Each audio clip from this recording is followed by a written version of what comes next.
Hello ಎಲ್ರಿಗೂ. So friends, last ವ್ಲಾಗಲ್ಲಿ delivery vlog upload ಮಾಡಿದಾಗ ತುಂಬ ಜನ ವಿಶ್ ಮಾಡಿದ್ದೀರಿ, ತುಂಬ ಜನ ಕಂಗ್ರ್ಯಾಟ್ಸ್ ಹೇಳಿದ್ದೀರಿ. ಹಾಗೆ ನಿಮ್ಮ ಒಂದು ಪ್ಯೂರ್ ಬ್ಲೆಸ್ಸಿಂಗ್ಸ್ ನನ್ನ ಮೇಲೆ ಮತ್ತು ನನ್ನ ಬೇಬಿ ಮೇಲೆ ಇಬ್ಬರ ಮೇಲೆ ಇದ್ದಿದ್ದು ನೋಡಿ ಸಖತ್ ಖುಷಿ ಆಯಿತು.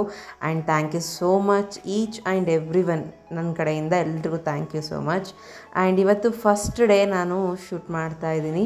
ಸೊ ತುಂಬ ರೆಸ್ಟಲ್ಲೇ ಇದ್ದೀನಿ, ರೆಸ್ಟ್ ಮಾಡ್ತಾಯಿದ್ದೀನಿ, ಆರಾಮಾಗಿ ನಿಮ್ಮ ಜೊತೆ ಎಲ್ಲದನ್ನು ಶೇರ್ ಮಾಡ್ಕೊತಾ ಇದ್ದೀನಿ.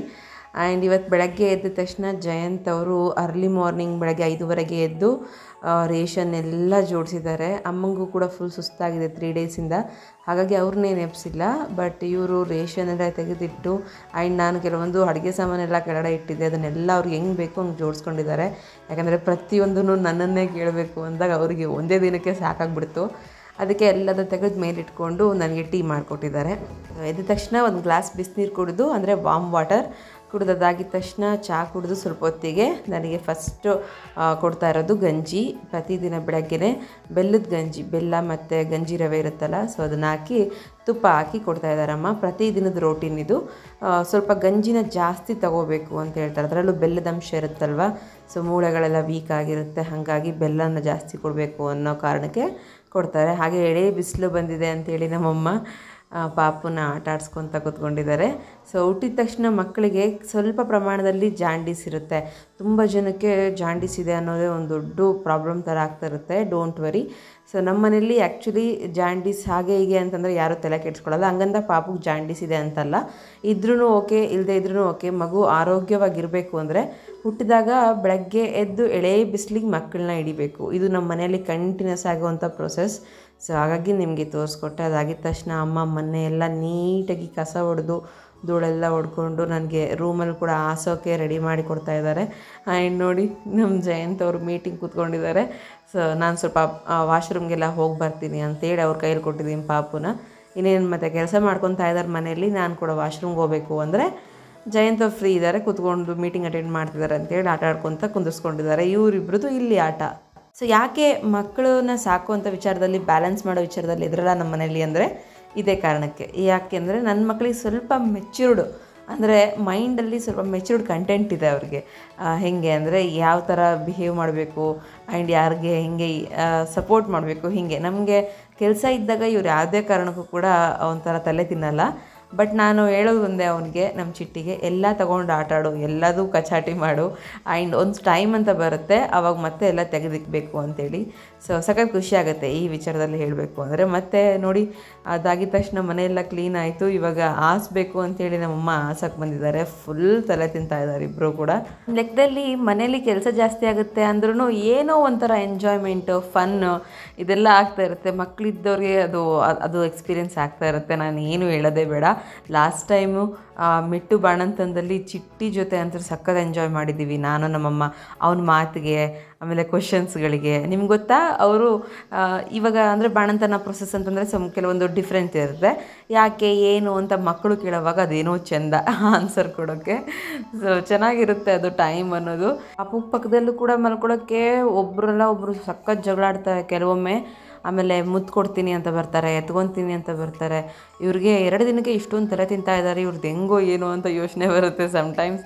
ಸೊ ಪಾಪನ ಕೂಡ ಮಲಗಿಸಿ ಇವಾಗ ನಾನು ಮತ್ತೆ ಫೇಸ್ ಎಲ್ಲ ಸ್ವಲ್ಪ ಜಾಸ್ತಿ ಊದ್ಕೊತಾ ಇರುತ್ತಲ್ವ, ದಪ್ಪ ದಪ್ಪ ಆಗ್ತಾ ಇರುತ್ತೆ. ಸೊ ಹಾಗಾಗಿ ಅಮ್ಮ ಬೆಂಕಿ ಇನ್ನೂ ಕಾಯಿಸಿಲ್ಲ. ಸೊ ಬೆಂಕಿ ಕಾಯಿಸೋಕ್ಕೆ ಸ್ಟಾರ್ಟ್ ಮಾಡೋದಕ್ಕಿಂತ ಮುಂಚೆನೇ ಹಂಚಿಟ್ಟು ಅದನ್ನು ಕಾಟನ್ ಬಟ್ಟೆಯಿಂದ ಬಿಸಿ ಮಾಡಿಕೊಂಡು, ಸೊ ತಲೆ ಎಲ್ಲ ನೋವಾಗಿರುತ್ತೆ, ನರ ಎಲ್ಲ ನೋವಾಗಿರ್ತವೆ ತಲೆಯಲ್ಲಿ, ಕಣ್ಣಿನ ಹತ್ರ ಎಲ್ಲ ಸಖತ್ ಪೇಯ್ನ್ ಅನ್ನಿಸ್ತಾ ಇರುತ್ತೆ. ಆಮೇಲೆ ಸ್ವಲ್ಪ ಜಾಸ್ತಿನೇ ರೆಸ್ಟ್ ಬೇಕಿರುತ್ತೆ.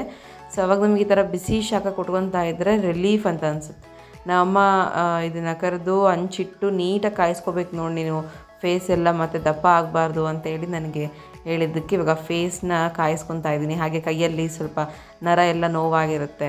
ಹೀಗೆ ಬಾಡಿಲಿ ಎಲ್ಲ ನರಗಳು ಒಂಥರ ಎಳೆದು ಬಿಟ್ಟಂಗೆ ಆಗಿರುತ್ತೆ ಡೆಲಿವರಿ ಅಂತಂದರೆ. ಸೊ ಸ್ವಲ್ಪ ಜಾಸ್ತಿನೇ ಕೇರ್ ಬೇಕಲ್ವಾ, ನಮ್ಮಮ್ಮ ಮಾಡ್ತಾ ಇದ್ದಾರೆ. ಆ್ಯಂಡ್ ಪೂರ್ತಿ ಮನೇಲಿ ಕೆಲಸ, ಬಾಣ್ತಿ ಅಡುಗೆ ಬೇರೆ, ಮತ್ತು ಮಗುದು ಕೆಲಸ, ಅವರಿಬ್ಬರು ಮಕ್ಕಳದು, ಮನೆ ಕೆಲಸ. ಸೊ ಪಾತ್ರೆ ಎಲ್ಲ ಪೂರ್ತಿ ಹಂಗೆ ಇಟ್ಕೊಂಡು ನಾನು ಕಾಯಿಸ್ಕೊಳ್ಳೋ ಟೈಮಲ್ಲಿ ಅಮ್ಮ ಪಾತ್ರೆ ತೊಳಿತಾ ಇದ್ದಾರೆ ಪಾಪ. ಇಬ್ಬರು ಮಕ್ಕಳು ಇರೋದ್ರಿಂದ ಮತ್ತು ಮನೇಲಿ ಜಾಸ್ತಿ ಕೆಲಸ ಆಗಿರೋದ್ರಿಂದ ಜಯಂತ್ ಕೂಡ ಹೆಲ್ಪ್ ಮಾಡ್ತಾರೆ, ತಮ್ಮ ಕೂಡ ಹೆಲ್ಪ್ ಮಾಡ್ತಾ ಇದ್ದಾನೆ. ನಾನು ಕೂಡ ಸಣ್ಣ ಪುಟ್ಟ ನಾನು ಕೆಲಸ ಮಾಡ್ಕೊತಾ ಇರ್ತೀನಿ. ಮೀನ್ಸ್ ನೀರು ಕಾಯಿಸ್ಕೊಂಡು ಕುಡಿಯೋದು, ಊಟ ಎಲ್ಲ ತಟ್ಟೆ ತಗೊಂಡೋಗಿ ನಾನೇ ಊಟ ಮಾಡ್ಕೊಳೋದು, ಹಿಂಗೆಲ್ಲ ಮಾಡ್ತಾ ಇರ್ಬೋದಲ್ವ, ಅದಕ್ಕೇನಿಲ್ಲ. ಆ್ಯಂಡ್ ಬಟ್ಟೆ ಕಟ್ಟೋದ್ರ ಬಗ್ಗೆ ತುಂಬ ಜನಕ್ಕೆ ಕ್ವಶನ್ಸ್ ಇರುತ್ತೆ ಮತ್ತು ಡೌಟ್ಸ್ ಇರುತ್ತೆ, ನಾನು ಯಾಕೆ ಹಿಂಗೆ ಕಟ್ಕೊಂಡಿದ್ದೀನಿ ಅಂಥೇಳಿ. ಸೊ ನಾನಿವಾಗ ಕಟ್ಟಿರೋದು ಹೊಟ್ಟೆ ಹೋಗ್ಲಿಕ್ಕಂತಲ್ಲ, ಹೊಟ್ಟೆ ಅದ್ರ ಪಾಡಿಗೆ ಅದು ಹೋಗುತ್ತಾ ಟೈಮ್ ಬಂದಾಗ. 6 ವೀಕ್ಸ್ವರೆಗೂ ಸೊಂಟ ನೋವು ಜಾಸ್ತಿ ಇರುತ್ತೆ ಮತ್ತು ಗರ್ಭಕೋಶ ಏನು ಜಾಸ್ತಿ ಇದು ಎನ್ಲಾರ್ಜ್ ಆಗಿರುತ್ತೆ ಅದೆಲ್ಲ ಕೂಡ ಸ್ವಲ್ಪ ಇದಾಗ್ತಿರುತ್ತೆ, ಏನು ಒಳಗಡೆ ಹೋಗ್ತಾ ಇರುತ್ತೆ. ಸೊ ಆವಾಗ ನಮಗೆ ಅಷ್ಟರ ಮಟ್ಟಿಗೆ ಕಟ್ಟುವಂಥ ಅವಶ್ಯಕತೆ ಇಲ್ಲ. ನಾನಿವಾಗ ಕಟ್ಟಿರೋದು ಗರ್ಭಕೋಶ ಕೆಳಹೊಟ್ಟೆ ಅಂತಾರಲ್ವ, ಸೊ ಎಸ್ ಕೆಳಹೊಟ್ಟೆ ಮತ್ತು ಬೆನ್ನು ಸೊಂಟ ಏನು ನೋವಾಗಿರುತ್ತೆ ಅದು ರಿಲೀಫ್ ಆಗಲಿಕ್ಕೆ ಕಂಪ್ಲೀಟ್ ಟೈಟಾಗಿ ಕಟ್ಕೊಂಡಿರ್ತೀನಿ. ಹಂಗಿದ್ದಾಗ ಮಾತ್ರ ಸ್ವಲ್ಪ ಓಡಾಡ್ಬೋದು, ಸ್ವಲ್ಪ ರೆಸ್ಟ್ ರೀತಿ ಮಾಡ್ಬೋದು, ಇಲ್ಲಾಂದರೆ ಆ ಪೇನ್ ತಡ್ಕೊಳಕ್ಕಾಗಲ್ಲ ನನಗೆ. ಹಾಗಾಗಿ ಎನಿ ಟೈಮ್ ಮೇಲೆ ಕಟ್ಕೊಂಡಿದ್ದೀನಿ. ಬಟ್ಟೆ ಕಟ್ಟೋದು ಹೆಂಗೆ ಅಂತೇಳಿ ಮತ್ತು ಬಟ್ಟೆ ನಾವು ಹೆಂಗೆ ಕಟ್ತೀವಿ ಅಂತೇಳಿ ನಾನು ನಿಮಗೆ ನೆಕ್ಸ್ಟ್ ಕಟ್ಟೋವಾಗ ತೋರಿಸ್ಕೊಡ್ತೀನಿ. ಆ್ಯಂಡ್ ಮಧ್ಯಾಹ್ನ ಜಯಂತ್ ಕೂಡ ಊಟ ಮಾಡ್ತಿದ್ದಾರೆ. ನಂದು ಊಟ ಆಲ್ರೆಡಿ ಆಯಿತು. ಸೊ ಸಂಜೆಗೆ ಅವ್ರಿಗೋಸ್ಕರ ಬಟಾಣಿ ಕಾಳು ಸುಲ್ಕೊತಾ ಇದ್ದಾನೆ ತಮ್ಮ ಕುತ್ಕೊಂಡು. ಆ್ಯಂಡ್ ನಾನು ಕೂಡ ಊಟ ಮಾಡಿ ಸ್ವಲ್ಪ ರೆಸ್ಟ್ ಮಾಡೋಣ ಅಂದ್ಕೊಂಡು ಬಂದು ಮಲ್ಕೊಂಡಿದ್ದೀನಿ. ಆ್ಯಕ್ಚುಲಿ ಹೇಳಬೇಕಂದ್ರೆ ನನ್ನ ಮನಸ್ಸು ತುಂಬ ಅಂದರೆ ತುಂಬ ಹಗುರ ಆಗಿದೆ, ಖುಷಿಯಾಗಿದ್ದೀನಿ ನಾನು. ಬಿಕಾಸ್ ಎಲ್ಲರಿಗೂ ಗೊತ್ತು ನಾನು ಗಂಡು ಮಗು ಆಗುತ್ತೆ ಅಂತ ಅಂದ್ಕೊಂಡಿದ್ದೆ. ಆ್ಯಂಡ್ ಗಂಡು ಮಗು ಹಾಗೇ ಆಗುತ್ತೆ ಅನ್ನೋದು ಕೂಡ ಕನ್ಫರ್ಮೇಷನ್ ಇದ್ವಿ ನಮ್ಮ ಮನೇಲಿ ಎಲ್ಲರೂ ಕೂಡ, ಒಬ್ಬರಲ್ಲ ಇಬ್ಬರಲ್ಲ. ಆದರೆ ನನಗೆ ನನ್ನ ಗಂಡಂಗೆ ಇಬ್ರಿಗೂ ಮನಸ್ಸಲ್ಲಿ ಒಂದು ದೊಡ್ಡ ಆಸೆ ಇದ್ದಿದ್ದೇನು ಅಂದರೆ ಹೆಂಗಾದರೂ ಆಗಲಿ ಹೆಣ್ಮಗು ಆಗಿಬಿಡ್ಲಿ ಅಂತೇಳಿ. ಆದರೂ ಕೂಡ ಒಂಥರ ಏನೋ ಕನ್ಫರ್ಮೇಷನ್ ಆಗಿಬಿಟ್ಟಿದೆ ಅನ್ನೋ ಥರ, ಅಯ್ಯೋ ಇನ್ನೇನು ಬಿಡು ಗಂಡು ಮಗು ಆಗುತ್ತೆ ಈ ಥರ ಇತ್ತು ಅದರಲ್ಲೂ. ಸೊ ಹಂಗೆ ಅಂದ್ಕೊಂಡು ಹೆಣ್ಮಗು ಆಗಿದ್ದು ಎಷ್ಟು ಸ್ಯಾಟಿಸ್ಫ್ಯಾಕ್ಷನ್, ಎಷ್ಟು ಖುಷಿ ಅಂದರೆ ಒಂಥರ ಏನೋ ಹಾಲಿನ ಸಮುದ್ರದಲ್ಲಿ ತೇಲೋ ಅಷ್ಟು ಖುಷಿ. ಆ್ಯಂಡ್ ಅವ್ರದ್ದು ಆಯಿತು ಅಂತಂದರೆ ನಮ್ಮ ಮಿಸ್ ಮಾಡ್ಕೊತಾ ಇದ್ದೆ ನಾನು. ಒಂದು 3 ದಿನ ಹಾಸ್ಪಿಟ್ಲಲ್ಲಿ ಇದ್ದಿದ್ದರಿಂದ ಅವಳನ್ನ ಮುದ್ದಾಡೋಕ್ಕಾಗಿರಲಿಲ್ಲ, ಅವಳ ಜೊತೆ ಟೈಮ್ ಸ್ಪೆಂಡ್ ಮಾಡೋಕ್ಕಾಗಿರಲಿಲ್ಲ. ಎಷ್ಟು ಮುದ್ದು ಕೊಟ್ಟಿದ್ದೀನಿ ಅವಳಿಗೆ ಅಂದರೆ ಚಿಟ್ಟಿಗಿಂತ ಜಾಸ್ತಿ ಮುದ್ದಾಡ್ಬಿಟ್ಟಿದ್ದೀನಿ ನಾನು. ಅಷ್ಟು ಇಷ್ಟ ನನಗೆ ಆ ಪುಟಾಣಿ ಅಂದರೆ. ಸೊ ಆಮೇಲೆ ಸಣ್ಣ ಮಗು ಇದ್ದಾಗ ಅದಕ್ಕಿಂತ ದೊಡ್ಡ ಮಗು ಜೊತೆ ಮುದ್ದಾಡೋದಿದೆಯಲ್ಲ, ಅದು ಒಂಥರ something special feeling. Seriously log ನೋಡ್ತಾ ಇದ್ದು ನಿಮಗೆ ಈ ಥರ ಫೀಲಿಂಗ್ಸ್ ಶೇರ್ ಮಾಡ್ಕೋಬೇಕು ಅಂದ್ಕೊಂಡಿದ್ದೀರಿ, ಸೊ ಪ್ಲೀಸ್ ಕಮೆಂಟ್ ಮೂಲಕ ಶೇರ್ ಮಾಡ್ಕೊಳ್ಳಿ, ನನಗೆ ತುಂಬ ಖುಷಿ ಆಗುತ್ತೆ. ಹಾಗೆ ನೀವು ನನ್ನ ಫೇಸ್ ನೋಡ್ತಾ ಇರ್ಬೋದು, ತುಂಬ ಜನ ಫೇಸ್ ದಪ್ಪ ದಪ್ಪ ಆಗಿರುತ್ತೆ ಅಂತ ಹೇಳ್ತಾರೆ, ಬಟ್ ನಾನು ಪರವಾಗಿಲ್ಲ. ಹಾಗೆ ಆ್ಯಕ್ನಿ ಪ್ರಾಬ್ಲಮ್ ಜಾಸ್ತಿ ಆಗಿತ್ತು ಈ ಒಂದು ಕನ್ಸೀವ್ ಇದ್ದಾಗ ಟೈಮಲ್ಲಿ. ನಿಮ್ಮ ಜೊತೆ ಅದನ್ನೆಲ್ಲ ಶೇರ್ ಮಾಡ್ಕೊಂಡಿದ್ದೆ. ಸೊ ಸ್ಕಿನ್ ಕೇರ್ ಏನನ್ನೂ ನಾನು ಇನ್ನೂ ಸ್ಟಾರ್ಟ್ ಮಾಡಿಲ್ಲ, ನೋಡೋಣ ಆದಷ್ಟು ಬೇಗ ಸ್ಟಾರ್ಟ್ ಮಾಡ್ತೀನಿ. ಫಸ್ಟ್ ಪ್ರಿಫರೆನ್ಸ್ ನಾನು ಆ್ಯಕ್ಚುಲಿ ಕೊಡಬೇಕಾಗಿರೋದು ರೆಸ್ಟ್ ಮತ್ತು ಬಾಡಿ ಹೀಲಿಂಗ್ ಹತ್ರ. ಸೊ ಹಾಗಾಗಿ ಅದರ ಕಡೆ ಗಮನ ಕೊಡೋಣ ಅಂತೇಳಿ. ಆಮೇಲೆ ಡಾರ್ಕ್ ಸರ್ಕಲ್ಸ್ ಬಂದಂಗೆ ಆಗಿಬಿಟ್ಟಿದೆ ನನ್ನ ಫೇಸಲ್ಲಿ. ಯಾವಾಗಲೂ ಡಾರ್ಕ್ ಸರ್ಕಲ್ಸ್ ಇರಲಿಲ್ಲ, ಸ್ವಲ್ಪ ಬೇಜಾರು ಅನ್ನಿಸ್ತಾ ಇದೆ ಮತ್ತು ಫೇಸ್ ಎಲ್ಲ ಸಖತ್ ಕಲೆ ಅನ್ನಿಸ್ತಾ ಇದೆ.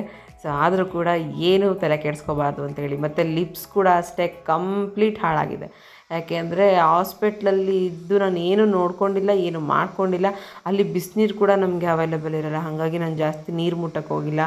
ಸೊ ಹಿಂಗೆಲ್ಲ ಆಗಿ ನನ್ನ ಕಂಪ್ಲೀಟ್ ಕೇರ್ ಅನ್ನೋದು ಲೆಸ್ ಆಗಿಬಿಟ್ಟಿದೆ. ಸೊ ಕೇರ್ ಮಾಡ್ಕೊಳ್ಳೋಕೆ ಸ್ಟಾರ್ಟ್ ಮಾಡ್ಕೋಬೇಕು.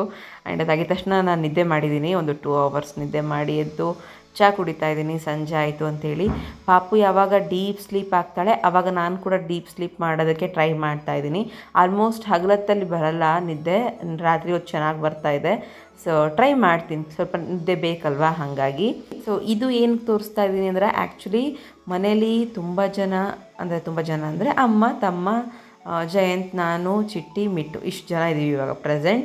ಸೊ ಎಲ್ರಿಗೂ ಒಂದೊಂದು ಕೆಲಸ ಹಚ್ಚಿದ್ರೆ ನಮ್ಮ ಚಿಟ್ಟಿ ಫುಲ್ ಅಳ್ಳಿದ್ದ ಒಂದೇ ಒಂದು ಸರಿ ಬೈದಿದ್ದಕ್ಕೆ. ಅವ್ನು ನೋಡಿ ಎಲ್ಲ ಮನೆಯೆಲ್ಲ ನೀಟಾಗಿಟ್ಟು ಕಸ ಹೊಡೆದಿದ್ದಾನೆ. ಖುಷಿ ಆಗುತ್ತೆ ಅವನ್ನ ನೋಡಿದ್ರೆ. ಆ್ಯಂಡ್ ಮಾತು ಕೇಳ್ತಾನೆ ಕೆಲವೊಮ್ಮೆ. ಇನ್ನೇನು ಅವರ ಒಂದು ಪರ್ಸೆಪ್ಷನ್ಸ್ ಅಂತಂದರೆ ಸಣ್ಣ ಮಕ್ಕಳು ಉದ್ದೇಶ ಹೆಂಗಿರುತ್ತೆ, ಕಚಾಟಿ ಮಾಡೋದು, ಗಲಾಟೆ ಮಾಡೋದು, ಕೀಟೆ ಮಾಡೋದು, ಅದು ಸಾಮಾನ್ಯ ಅಲ್ವಾ. ಬೈತಾನೆ ಇರ್ತೀನಿ, ಸ್ಟ್ರಿಕ್ಟ್ ಮಾಡ್ತಾನೆ ಇರ್ತೀನಿ. ಸೊ ಸಂಜೆ ಹೊತ್ತಿಗೆ ಸ್ವಲ್ಪ ಫೇಸ್ ನೋಡಿ ಹೆಂಗೆ ಅನ್ನಿಸ್ತಾ ಇದೆ, ಸ್ವಲ್ಪ ದಪ್ಪ ಅನ್ನಿಸ್ತಾ ಇದೆ. ಅದಕ್ಕೆ ನಮ್ಮ ಅಮ್ಮ ನಿನ್ನ ಫೇಸ್ ದಪ್ಪ ಅನ್ನಿಸ್ತಾ ಇದೆ, ಅದು ಎಲ್ಲ ಇದು ಮಾಡ್ಕೊ ಅಂತಿರ್ತಾರೆ. ಅಮ್ಮಂಗೆ ಬಾಡಿ ಬಗ್ಗೆ ಸ್ವಲ್ಪ ಫೇಸ್ ಬಗ್ಗೆ ಸ್ವಲ್ಪ ಜಾಸ್ತಿ ಕೇರ್. ಯಾಕಂದರೆ ಬಾಣಂತನದಲ್ಲಿ ನಾವೇನು ಕೇರ್ ಮಾಡ್ಕೊತೀವಿ ಅದು ಅಟೆಂಡ್ ಪಾಯಿಂಟ್ವರೆಗೂ ನಮಗೆ ಅದೇ ಕಂಟಿನ್ಯೂ ಆಗ್ತಾ ಇರುತ್ತೆ. ಹಾಗಾಗಿನೇ ತುಂಬ ಜನ ಹೆಣ್ಮಕ್ಳು ಸ್ವಲ್ಪ ಈ ವಿಚಾರದಲ್ಲಿ ಮದುವೆ ಆಯಿತು, ಮಕ್ಕಳಾಯಿತು ಅಂದಿದ ತಕ್ಷಣ ಎಲ್ಲ ಮುಗೀತು ಅನ್ನೋ ಥರ ಇರ್ತಾರೆ. ಬಾಡಿಲಿ ಆಗುವಂಥ ಚೇಂಜಸ್ನ ಮತ್ತೆ ತಡೆಯೋಕ್ಕಾಗಲ್ವಲ್ಲ. ಸೊ ಬಟ್ ಚೇಂಜಸ್ ಆಗೋವಾಗ ನಾವು ಕೇರ್ ಮಾಡ್ಕೊಂಬಿಟ್ರೆ ಬೆಟರ್. ಇವಾಗ ನಾನೇನು ನಿಮಗೆ ತೋರಿಸಿದೆ ಅಂದರೆ ಫೇಸ್ ಎಲ್ಲ ಹಾಗೆ ಇದೆ ಮತ್ತು ನೀಟಾಗಿ ತಲೆ ಬಾಚ್ಕೊಂಡು ಲಿಪ್ಸ್ಗೆ ಕಂಪ್ಲೀಟಾಗಿ ಲಿಪ್ ಸ್ಕ್ರಬ್ ಅಪ್ಲೈ ಮಾಡಿದ್ದೀನಿ. ಅಂದರೆ ಸ್ಕ್ರಬ್ ಮಾಡ್ಕೊಂಡಿಲ್ಲ, ಜಸ್ಟ್ ಅಪ್ಲೈ ಮಾಡಿ ಕೈ ಬಿಟ್ಟಿದ್ದೀನಿ ಅಷ್ಟೇ. ಸೊ ಮತ್ತು ಕಂಪ್ಲೀಟ್ ಓವರ್ ಎಕ್ಸ್ಫೋಲಿಯೇಟ್ ಆಗಿಬಿಡುತ್ತೆ. ಆಲ್ರೆಡಿ ಚಾಪ್ಡ್ ಆಗಿದೆ, ನನ್ನ ಲಿಪ್ಸ್ ಎಲ್ಲ ಡ್ರೈ ಆಗಿದೆ ಅಂತೇಳಿ. ಆ್ಯಂಡ್ ಇಲ್ಲಿ ನೋಡಿ ನಮ್ಮ ಪುಟಾಣಿಗಳನ್ನ ನೋಡ್ತಾ ಇದ್ರೆ ಎಷ್ಟು ಖುಷಿಯಾಗುತ್ತೆ. ಯಾರಿಗೆಲ್ಲ ಅನಿಸುತ್ತೆ ಈ ಥರ 3 ಸಣ್ಣ ಕಂದಮ್ಮಗಳು ಆಟ ಆಡ್ತಾ ಇರೋದು ಒಂಥರ ಎವೆನ್ ಫೀಲಿಂಗ್ ಅಂತೇಳಿ ಅಲ್ವಾ? ಸೊ ಕಮೆಂಟ್ ಮೂಲಕ ತಿಳಿಸಿ ಎಷ್ಟು ಚೆನ್ನಾಗಿದೆ ಅಂತಂದರೆ ಓಕೆ, ಇಲ್ಲಾಂದರೆ ನೋ. ಸೊ ನಿಮಗೇನು ಅನಿಸುತ್ತೆ ಅದನ್ನು ಕಮೆಂಟ್ ಮೂಲಕ ಶೇರ್ ಮಾಡ್ಕೊಳ್ಳಿ. ದೆನ್ ಸಂಜೆ ಬಿಸಿ ಬಿಸಿ ನೀರು ಅಮ್ಮ ಇಟ್ಕೊಟ್ಟಿದ್ರು. ಸೊ ನಮ್ಮಲ್ಲಿ ಪ್ರತಿದಿನ ಬೆಳಗ್ಗೆ ಮತ್ತು ಸಂಜೆ ನೀರು ಹಾಕೊತಾರೆ. ನೀರು ಅಂದರೆ ಸ್ನಾನನೇ ಮಾಡಬೇಕಂತಲ್ಲ, ಕಾಲುಗಳಿಗೆ ನೀರು ಹಾಕೋಬೇಕು ಅಂತ ಹೇಳ್ತಾರಲ್ವ. ಸೊ ಬಿಸಿ ಬಿಸಿ ನೀರು ಎಷ್ಟು ಬೇಗ ತೊಡೆ ಮೇಲೆಲ್ಲ ಬೀಳುತ್ತೋ ಅಷ್ಟು ಬೇಗ ಆರೈಕೆ ಆಗುತ್ತೆ ಅಂತಾರೆ. ಹಾಗೆ ಕಂಪಲ್ಸರಿ ಅಮ್ಮ ಸ್ವಲ್ಪ ಸಂಜೆ ಆಗಿದ ತಕ್ಷಣ ನೀರು ಇಟ್ಕೊಟ್ಬಿಡ್ತಾರೆ. ಇವಾಗ ಹೋಗಿ ಹಾಗೆ ಮುಖ ಎಲ್ಲ ತೊಳ್ಕೊಂಡು ಬಂದು ಇವಾಗ ಜಸ್ಟ್ ನಿಮ್ಮ ಜೊತೆ ಎಲ್ಲ ಶೇರ್ ಮಾಡ್ಕೊತಾ ಇದ್ದೀನಿ. ಫೇಸ್ ಎಲ್ಲ ನೋಡ್ಬೋದು ನೀವು ಎಷ್ಟು ಡ್ರೈ ಆಗಿದೆ ಅಂತೇಳಿ. ರೀಸೆಂಟ್ಲಿ ಒಂದು ಪ್ರಾಡಕ್ಟ್ಸ್ನ ತೊಗೊಂಡಿದ್ದೆ, ಲಿಪ್ ಬಟರ್ ಅಂತ ಹೇಳಿ. ಸೊ ಜಸ್ಟ್ ಅಪ್ಲೈ ಮಾಡ್ತಿದ್ದೀನಿ ಅಷ್ಟೇ. ನೋಡೋಣ ಫುಲ್ ಕಂಪ್ಲೀಟಾಗಿ ಡ್ರೈ ಆಗಿದೆ, ಇದರಿಂದ ಏನಾದರೂ ಯೂಸ್ ಆಗ್ಬೋದಾ ಅಂತೇಳಿ. ಅದ್ರ ಡೀಟೇಲ್ಸ್ ಎಲ್ಲ ನಿಮಗೆ ನೆಕ್ಸ್ಟ್ ಸಿಗುತ್ತೆ ಬಿಡಿ, ಇವತ್ತು ನಾನೇನು ಹೇಳಲ್ಲ ಅದ್ರ ಬಗ್ಗೆ. ಫೇಸ್ಗೆ ಕಂಪ್ಲೀಟ್ ಸ್ಕಿನ್ ಕೇರ್ ಅಲ್ಲದೆ ಇದ್ರೂ ಕೂಡ ಸ್ವಲ್ಪ ಲೈಟಾಗಿ ಸೆರಮ್ ಅಪ್ಲೈ ಮಾಡೋಣ ಅಂದ್ಕೊಂಡು ಸ್ವಲ್ಪ ಹೈಡ್ರೇಷನ್ ಆಗುತ್ತೆ ಮತ್ತು ಫೇಸ್ ಸ್ವಲ್ಪ ಕ್ಲಿಯರ್ ಆಗಲಿಕ್ಕೆ ಬೇಗ ಹೆಲ್ಪ್ ಆಗುತ್ತೆ. ಕಲೆಗಳೆಲ್ಲ ಇದೆಲ್ಲ. ಸೊ ಲಾಸ್ಟ್ ಟೈಮ್ ಯೂಸ್ ಮಾಡೋಕ್ಕೆ ನಾನು ಹೇಳಿದ್ದೆ, ತುಂಬ ಜನಕ್ಕೆ ಯೂಸ್ ಮಾಡ್ತಾ ಇದ್ದೀನಿ ಈ ಒಂದು ಸೆರಮ್ನ ಅಂತೇಳಿ. ಪ್ಲಮ್ ಕಡೆಯಿಂದ ನಿಯಾಸಿನಮೈಡ್ 2% ಎಕ್ಸ್ಟ್ರಾ ಇರುತ್ತೆ. ಸೊ ಆ ಒಂದು ಸೆರಮ್ನ ಯೂಸ್ ಮಾಡ್ತಾ ಇದ್ದೀನಿ. ಇದನ್ನು ಬೇಕಿದ್ರೆ ನಾನು ನಿಮಗೆ ಲಿಂಕ್ ಶೇರ್ ಮಾಡಿರ್ತೀನಿ, ಖಂಡಿತ ನೀವು ಪರ್ಚೇಸ್ ಮಾಡ್ಬೋದು. My favourite one. So rice water ಒಂದು ಎಕ್ಸ್ಟ್ರಾಕ್ಟ್ಸ್ ಇರೋದ್ರಿಂದ ನನ್ನ ಫೇಸಿಗೆ ಬೇಗ ಹಿಡಿಯುತ್ತೆ. ಸೊ ಹಾಗಾಗಿ ನಾನು ಇದನ್ನು ಯೂಸ್ ಮಾಡ್ತಾ ಇದ್ದೀನಿ. ರಿಚ್ ಹೈಡ್ರೇಷನ್ ಬೇಕು ಅಂದರೆ ಸೆರಮ್ಸ್ನ ಜಾಸ್ತಿ ಯೂಸ್ ಮಾಡಬೇಕು ಡೈಲಿ ರೂಟೀನ್ಸಲ್ಲಿ, ಆವಾಗ ನಮ್ಮ ಸ್ಕಿನ್ನ ಬ್ಯಾಲೆನ್ಸ್ ಮಾಡೋಕ್ಕೆ ಹೆಲ್ಪ್ ಆಗುತ್ತೆ. ಸೊ ಸೆರಮ್ನ ಅಪ್ಲೈ ಮಾಡಿಬಿಟ್ಟು ನಾನು ಕಂಪ್ಲೀಟಾಗಿ ಫೇಸ್ ಮೇಲೇ ಡ್ರೈ ಆಗ್ಲಿಕ್ಕೆ ಬಿಡ್ತಾ ಇದ್ದೀನಿ ಅಷ್ಟೇ. ಆ್ಯಂಡ್ ಇವಾಗ ಬಟ್ಟೆ ಎಲ್ಲ ನೀಟಾಗಿ ಕಟ್ಕೊಂಡು ಪ್ಯಾಕ್ ಮಾಡಿಕೊಂಡು ಜಸ್ಟ್ ನನ್ನನ್ನು ನಾನು ಕೇರ್ ಮಾಡ್ಕೊತಾ ಇದ್ದೀನಿ. ಇದೆಲ್ಲ ಕೆಲವೊಬ್ಬರಿಗೆ ತುಂಬ ಇರಿಟೇಷನ್ ಅನಿಸುತ್ತೆ, ಬಟ್ ಇಟ್ಸ್ ಓಕೆ. ಸಮ್ಟೈಮ್ಸ್ ನಮಗೆ ಕೇರ್ ಆಗುತ್ತೆ ಅಂದರೆ ಇರಿಟೇಷನ್ ಆಗೋದು ಕೂಡ ಮಾಡ್ಕೋಬೇಕು. ಸ್ವಲ್ಪ ದಿನ ಮಾಡಿಕೊಂಡ್ರೆ ಆಯ್ತಲ್ವಾ. ಸೊ ಸಾಕಷ್ಟು ದಿನ ಏನು ಬೇಡ, ಬಟ್ ಸ್ವಲ್ಪ ದಿನ ಮಾಡ್ಕೊಳ್ಳೇಬೇಕು. ಸೊ ಫ್ರೆಂಡ್ಸ್, ತುಂಬ ಇಂಪಾರ್ಟೆಂಟ್ ಈ ಒಂದು ವಿಚಾರ ನನ್ನ ಜೊತೆ ಶೇರ್ ಮಾಡ್ಕೊತಾ ಇದ್ದೀನಿ. ಇದು ಆ್ಯಕ್ಚುಲಿ ಪ್ಯಾಡ್. ಸೊ ಈ ವಿಚಾರದಲ್ಲಿ ಯಾರಿಗೂ ಮುಜುಗರ ಅನ್ನೋದು ಬೇಡ, ಬಿಕಾಸ್ ಇದೇ ಥರ ಪ್ರಾಬ್ಲಮ್ಸ್ನ ತುಂಬ ಜನ ಸಫರ್ ಆಗ್ತಿರ್ತಾರೆ. ಇದು ರೆಗ್ಯುಲರ್ ಪ್ಯಾಡ್ ಅಲ್ಲ, ಇದು ಡೈಪರ್ ಥರ ಬರುತ್ತಲ್ವ. ಸೊ ಆ ರೀತಿ ಆ್ಯಕ್ಚುಲಿ ಪೋಸ್ಟ್ ಪಾರ್ಟಮಲ್ಲಿ ಇದು ಸಖತ್ ಯೂಸ್ ಆಗುತ್ತೆ. ಮಸ್ಟ್ ಆ್ಯಂಡ್ ಶುಡ್ ಯೂಸ್ ಮಾಡಬೇಕು. ಆ್ಯಂಡ್ ಯೂಸ್ ಮಾಡೋಕ್ಕೂ ಕೂಡ ತುಂಬ ಜನ ಡಾಕ್ಟರ್ಸ್ ಕೂಡ ಹೇಳ್ತಾರೆ. ಸೊ ನಾನು ಈ ಒಂದು ಬಾಣಂತನದಲ್ಲಿ ಇದನ್ನು ಯೂಸ್ ಮಾಡ್ತಾ ಇದ್ದೀನಿ. ಇವಾಗ ಆಲ್ರೆಡಿ ನಾನು ಹಾಸ್ಪಿಟ್ಲಲ್ಲಿ ನನಗೆ ಯಾವಾಗ ಡೆಲಿವರಿ ಆಯ್ತಲ್ಲ ಅಲ್ಲಿಂದ ಕೂಡ ಯೂಸ್ ಮಾಡ್ತಾ ಇದ್ದೀನಿ ಈ ರೀತಿಯಾಗಿರುವಂಥದ್ದನ್ನು. ಇದನ್ನು ನಾನು ನಿಮಗೆ ಕಂಪ್ಲೀಟಾಗಿ ಡೀಟೇಲ್ಸನ್ನು ಹೇಳ್ಬೋದು. ಯಾರಿಗಾದ್ರೂ ನೀಡಿತ್ತು ಅಂದರೆ ಕಮೆಂಟ್ ಮಾಡಿ, ನಾನು ನಿಮಗೆ ನೆಕ್ಸ್ಟ್ ಶೇರ್ ಮಾಡ್ಕೊತೀನಿ. Otherwise it's okay. ಈ ರೀತಿ ನಾನು ಕೇಳಿದ್ದೀನಿ ಅಂತಂದರೆ ನಾನು ಲಿಂಕ್ ಶೇರ್ ಮಾಡಿರ್ತೀನಿ, ನಾನು ಯಾವ ಬ್ರ್ಯಾಂಡ್ ಯೂಸ್ ಮಾಡ್ತಾಯಿದ್ದೀನಿ, ಏನು ಯೂಸ್ ಮಾಡ್ತಾಯಿದ್ದೀನಿ ಅಂತೇಳಿ. ಆ ಲಿಂಕ್ನ ಎಕ್ಸಾಕ್ಟಾಗಿ ಶೇರ್ ಮಾಡಿದ್ದೀನಿ.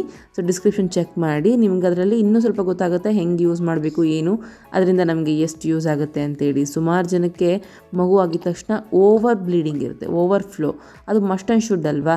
ಸೊ ಓವರ್ ಫ್ಲೋ ಇರುತ್ತೆ, ಕಲೆಗಳದ್ದು ಸಮಸ್ಯೆ ಇರುತ್ತೆ, ಸ್ಮೆಲ್ ಆಗಿರ್ಬೋದು, ಇರಿಟೇಷನ್ ಆಗಿರ್ಬೋದು. ಸೊ ಎಷ್ಟೊಂದು ಪ್ರಾಬ್ಲಮ್ಸ್ ಇರುತ್ತೆ ಹೆಣ್ಮಕ್ಳಿಗೆ ಈ ವಿಚಾರದಲ್ಲಿ.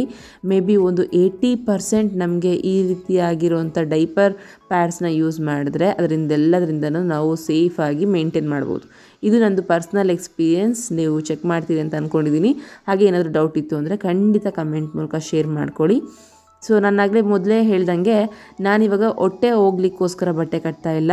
ತುಂಬ ಸೊಂಟ ನೋವಿರುತ್ತೆ, ಹಾಗೆ ಕೆಳ ಹೊಟ್ಟೆ ನೋವಿರುತ್ತೆ, ಆ್ಯಂಡ್ ಬ್ಲೀಡಿಂಗ್ ಆಗ್ತಾ ಇರುತ್ತೆ. ಅದಕ್ಕೆಲ್ಲ ಹೆಲ್ಪ್ ಆಗಲಿ ಅಂತೇಳಿ ಈ ರೀತಿ ಅಭ್ಯಾಸ ಮಾಡ್ಕೊಂಡಿದ್ದೀನಿ. ಇನ್ನೇನಿಲ್ಲ, ಜಸ್ಟ್ ರಾತ್ರಿ ಊಟ ಮಾಡಿ ಮಲಗುವಂಥದ್ದಷ್ಟೇ ಇದೆ.